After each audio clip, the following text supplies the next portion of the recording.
Purpose of job analysis क्या होता है? अभी तक हमने जितना भी पढ़ा उनमें मेजर चीज़ें क्या थी? Job description, job specification, job evaluation. ठीक है, तो जॉब एनालिसिस का पर्पस भी यही होता है, to gather data and information collected and written down from the conceptual analytical job analysis process generates three tangible outcomes. जो भी हमने using different methods for job analysis हमने इंफॉर्मेशन गैदर की, हमने एक लिस्ट बनाई ड्यूटीज़ एंड रिस्पॉन्सिबिलिटीज़ की, हमने different discussions, different interviews, different conferences, questionnaire के थ्रू हमने डाटा कलेक्ट किया। उसके बाद हमारे पास तीन तरह के आउटकम्स आते हैं। First one is job description. It is all about describing a job, और उसमें हम पढ़ चुके हैं ऑलरेडी कि this is design of a job, या हम कह सकते हैं grouping of similar duties and responsibilities. एक जॉब टाइटल पे जिस इंडिविजुअल को हायर किया जाएगा वो कौन सी डिफरेंट ड्यूटीज़ एंड रिस्पॉन्सिबिलिटीज़ को परफॉर्म करेगा, this is all about job description. उसके बाद जॉब स्पेसिफिकेशन, हम पहले से शुरू से ही हमने इन चीज़ों को डिस्कस किया है ऑलरेडी कि एलिजिबिलिटी क्राइटेरिया की बात हो रही है, ये रेलिवेंट नॉलेज स्किल्स एबिलिटीज़ की बात हो रही है जो कि अप्रोप्रिएट कंसीडर की जाती हैं किसी भी set of duties and responsibilities या किसी भी जॉब को परफॉर्म करने के लिए। इसी तरीके से third one is job evaluation, कि आपने कौन से स्टैंडर्ड्स सेट किए हैं जिसकी बेस पे you will be evaluating and assessing the job of any employ, कि जो आप उससे एक्सपेक्ट कर रहे हैं एज एन ऑर्गेनाइजेशन वो परफॉर्म भी कर रहा है या कि नहीं कर रहा। क्योंकि ऑब्वियसली ऑर्गेनाइजेशन ने हायरिंग इसी पर्पस के लिए की होती है कि वो अपने गोल्स को अचीव करने के लिए जो डिफरेंट सेट ऑफ ड्यूटीज़ उन्होंने बनाए हुए हैं उनको परफॉर्म करने के लिए डिफरेंट इंडिविजुअल्स को, ऐसे इंडिविजुअल्स को हायर करे जिनकी मैचिंग स्किल्स एबिलिटीज़ और नॉलेज हो, ताकि वो ऑर्गेनाइजेशनल गोल्स को एफिशिएंटली और इफ़ेक्टिवली अचीव कर पाएँ।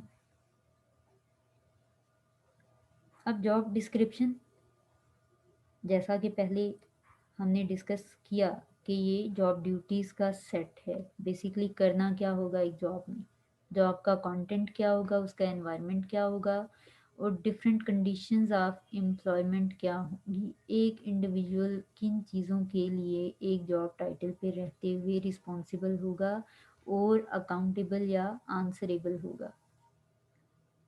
ठीक है, तो ये डिस्क्रिप्शन ऑफ जॉब है। इसमें कोई स्पेसिफिक पैटर्न होता नहीं है इसका कि एक जॉब टाइटल सिर्फ ऐसा ही हो सकता है, उसका एक कोई सैम्पल नहीं होता है। डिफरेंट तरह का हो सकता है, लेकिन उसमें जो मेजर चीज़ें डिफरेंट फॉर्मेट्स या डिफरेंट सैम्पल्स में यूज़ होती हैं उनमें से मेजर चीज़ें जो हैं उनको हम डिस्कस कर लेते हैं। एक तो जॉब टाइटल होता है ऑब्वियसली, ह्यूमन रिसोर्स मैनेजर की अगर डेजिग्नेशन के लिए कोई इंडिविजुअल रिक्वायर्ड है बाय द ऑर्गेनाइजेशन तो job title will be given there, कि पता हो कि कौन सी जॉब के लिए एक इंडिविजुअल ऑर्गेनाइजेशन को चाहिए, और वहीं से हिंट मिलता है कि किस टाइप की ड्यूटीज़ एंड रिस्पॉन्सिबिलिटीज़ उस जॉब पे रहते हुए एक इंडिविजुअल को परफॉर्म करना पड़ेंगी।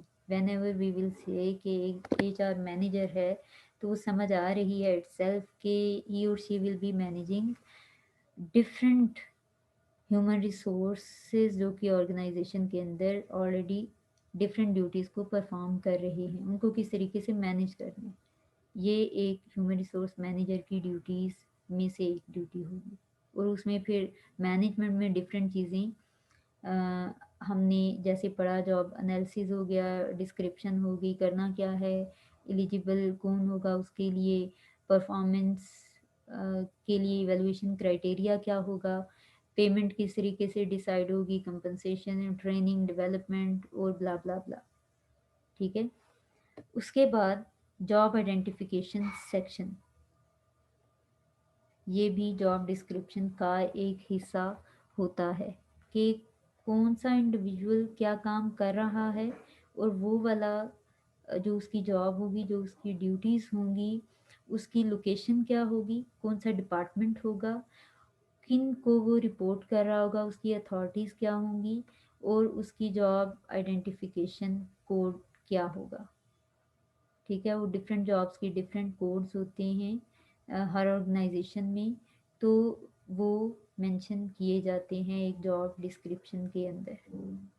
जॉब टाइटल हो गया, job identification section, then job duties, करना क्या है। उसके बाद जॉब स्पेसिफिकेशन, जो कि एलिजिबिलिटी क्राइटेरिया हम कहते हैं, फिजिकल एबिलिटीज़ होगी, सर्टिफिकेशन उसकी, ट्रेनिंग डेवलपमेंट्स होगी, different skills, knowledge, abilities, education, experience, everything that is considered as appropriate and relevant for doing a job. उसके बाद जॉब स्पेसिफिकेशन में again knowledge, skills, abilities, experience, level of education क्या required होगा, जो कि organisation को लगता है कि उन जॉब ड्यूटीज़ को परफॉर्म करने के लिए that can be considered age appropriate and relevant, वो क्या होंगे। फिर जॉब इवेलुएशन में आएगा, valuable information for making job comparisons, के डिफरेंट जॉब्स हैं, ऑब्वियसली उनकी डिफरेंट ड्यूटीज़ हैं, तो उनके की परफॉर्मेंस इंडिकेटर्स जिन बेसिस पे उनकी परफॉर्मेंस को एनालाइज किया जाएगा या इवेलुएट किया जाएगा, वो क्या होंगे। वो हर एक जॉब के उसकी मेजर ड्यूटीज़ की बेस पे डिफरेंट की परफॉर्मेंस इंडिकेटर्स सेट किए जाते हैं, और उसी की बेस पे फिर organization will be taking decision about compensation, salary क्या होगी, उस पे इंक्रीमेंट्स कितने होंगे, और उसके साथ एडिशनल बेनिफिट्स और डिफरेंट फैसिलिटीज़ कौन सी एम्प्लॉयज़ को दी जा रही होंगी।